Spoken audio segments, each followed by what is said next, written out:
turn to Matthew 16th chapter.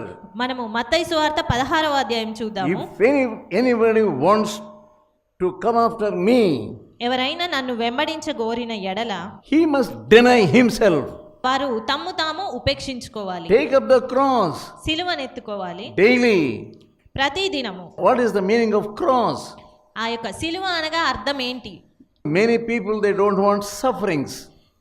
చాలా మంది ఇబ్బందులు శ్రమలు వద్దు అని Many అనుకుంటారు. people don't want cross. చాలా మంది సిలువ వద్దు అనుకుంటారు. Very difficult to look at the cross. సిలువ Itself is difficult. సిలువను చూడడానికే వారు కఠినతరంగా భావిస్తారు. But denying yourself, కానీ నిన్ను నీవు ఉపేక్షించుకోవడము that means you must say, I am nothing.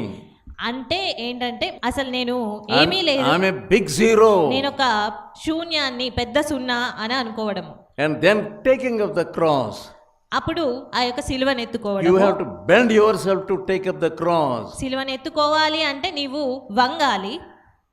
Don't depend upon your own understanding. నీ సొంత గ్రహింపు పైన నువ్వు ఆధారపడవద్దు. Finally, you will be fooled. చివరికి నువ్వు And God will ask you, did you ask my will? అప్పుడు దేవుడు అడుగుతాడు, నువ్వు నా యొక్క చిత్తాన్ని అడిగావా అని. If God will ask you, did you ask my will? ఒకవేళ దేవుడు అడిగితే నీవు నా చిత్తాన్ని అడిగావా అని What answer you will give to God? ఏ సమాధానం నువ్వు దేవునికి చెప్తావు? Luke 14th chapter verse 26 లూకాసు వార్త 14వ అధ్యాయము and verse 26. 26వ వచనము. ఎవడైనను నా యొద్దకు వచ్చి తన తండ్రిని, తల్లిని, భార్యను, పిల్లలను, అన్నదమ్ములను, అక్క చెల్లెండ్రను, తన ప్రాణమును సహా ద్వేషింపకుంటే వాడు నా శిష్యుడు కానేరడు. If you want to do the will of God, నీవు దేవుని చిత్తం చేయాలనుకుంటే you must hate your father. నీవు నీ తండ్రిని You ద్వేషించాలి, must hate your mother. నీ తల్లిని ద్వేషించాలి, You must hate your brother and sister, నీ యొక్క సహోదరిని కూడా, mother and children also, నీ పిల్లలను కూడా in ద్వేషించగలగాలి. order to do the will of God. దేవుని చిత్తం నెరవేర్చడానికి. If God says one thing, దేవుడు ఒక విషయం చెప్తే if you do another thing, నీవు వేరేది చేస్తే దేవుని చిత్తాన్ని, you are a disobedient person. నీవు ఒక అవిధేయుడవు. Don't go by the glamour of somebody. ఇతరుల యొక్క సౌందర్యాన్ని బట్టి నువ్వు వెళ్ళొద్దు. Be careful. జాగ్రత్తగా ఉండాలి. You are taking up the Holy Bible in your hands నీ చేతుల్లో ఈ పరిశుద్ధ గ్రంథాన్ని నువ్వు తీసుకుంటున్నావు. when you are not obeying it. ఆ వాక్యానికి విధేయత చూపించకపోతే What is the use of attending these services, meetings, special meetings, first time prayers? ఈ యొక్క కూటములు కావచ్చు, ఉపవాస కూటాలను కావచ్చు, హాజరవడంలో ప్రయోజనం ఏముంది? The angels were so busy during Christmas days, coming from heaven down to earth, వారు ఎంతో పని కలిగి ఉంటారు, పరలోకం నుంచి రావడము, and they go into their dreams also. వారు కలలోనికి కూడా వెళ్ళడము. We look at Joseph. మనము యోసేపును చూస్తున్నాము. He wanted to marry Mary. యోసేపు మరియను వివాహం చేసుకుందాము అని He was తలంచాడు. about to get married. అతడు వివాహం చేసుకుందాం అనుకున్నాడు. But suddenly he heard the word that she was pregnant. అకస్మాత్తుగా ఆమె గర్భవతి అని తెలుసుకున్నాడు. And he was a righteous person. అతను నీతిమంతుడు. He didn't want to do any harm to that girl. అతడు ఆమెకు ఎలాంటి అవమానం కలిగించొద్దు So అని what అనుకున్నాడు. shall I do? What shall I do? What shall I do? He was thinking.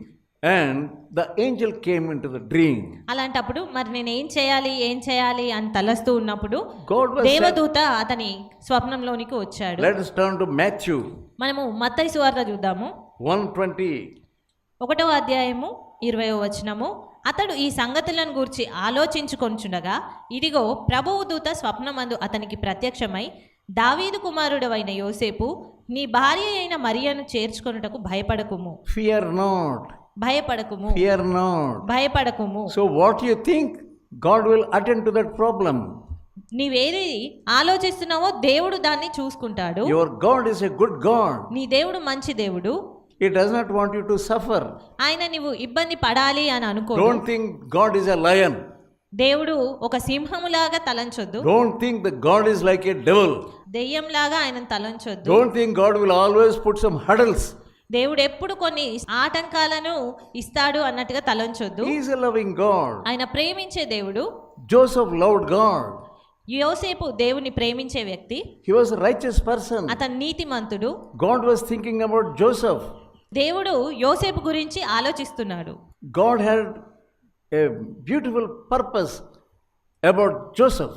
దేవుడు యోసేపు ఎడల ఎంతో అందమైన ప్రణాళిక కలిగి ఉన్నాడు, ఉద్దేశం కలిగి ఉన్నాడు. So he sends an angel into the dream.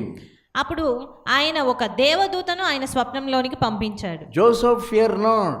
యోసేపు భయపడకుము అని. She was conceived of the Holy Spirit. ఆమె పరిశుద్ధాత్మ వలన గర్భము ధరించినది. Take care. ఆమెను చేర్చుకో. God wants to bless you. దేవుడు నిన్ను God ఆశీర్వదించాలనుకుంటున్నాడు. wants to use you. దేవుడు నిన్ను వాడుకోవాలని చూస్తున్నాడు. Try to be in the will of God. దేవుని చిత్తంలో ఉండడానికి ప్రయత్నించు. And angel Gabriel came to Mary. Gabriel దూత మరియా యొద్దకు వచ్చి That angel announced about the birth of Jesus. ఆ యొక్క దేవదూత వచ్చి యేసుక్రీస్తు యొక్క పుట్టుక గురించి చెప్పింది. You will be conceived నీవు గర్భం ధరిస్తావు, and give birth to a male child. నీవు ఒక కుమారుణ్ణి కంటావు అని. Both of them, they are in the will of God. ఆ ఇద్దరు కూడా దేవుని చిత్తంలో ఉన్నవారు. They did not act as they pleased. వారు తమ ఇష్టానుసారంగా వారు వెళ్ళలేదు. That is the relation God wants. అది దేవుడికి కావాల్సినది. What is the mind of God in your life? దేవుని యొక్క చిత్తం ఏంటి మరి నీ జీవితంలో? If you pray, Lord, help me, lead me correctly. దేవా, నాకు నా జీవితము ముందుకెళ్ళడానికి సరైన రీతిగా నన్ను నడిపించు అని ప్రార్థిస్తే God will help you. సహాయం చేస్తాడు. God దేవుడు. will not disappoint you. దేవుడు నిన్ను నిరుత్సాహపరచడు. God will not leave you. దేవుడు నిన్ను విడిచిపెట్టడు. He has got beautiful purpose for you.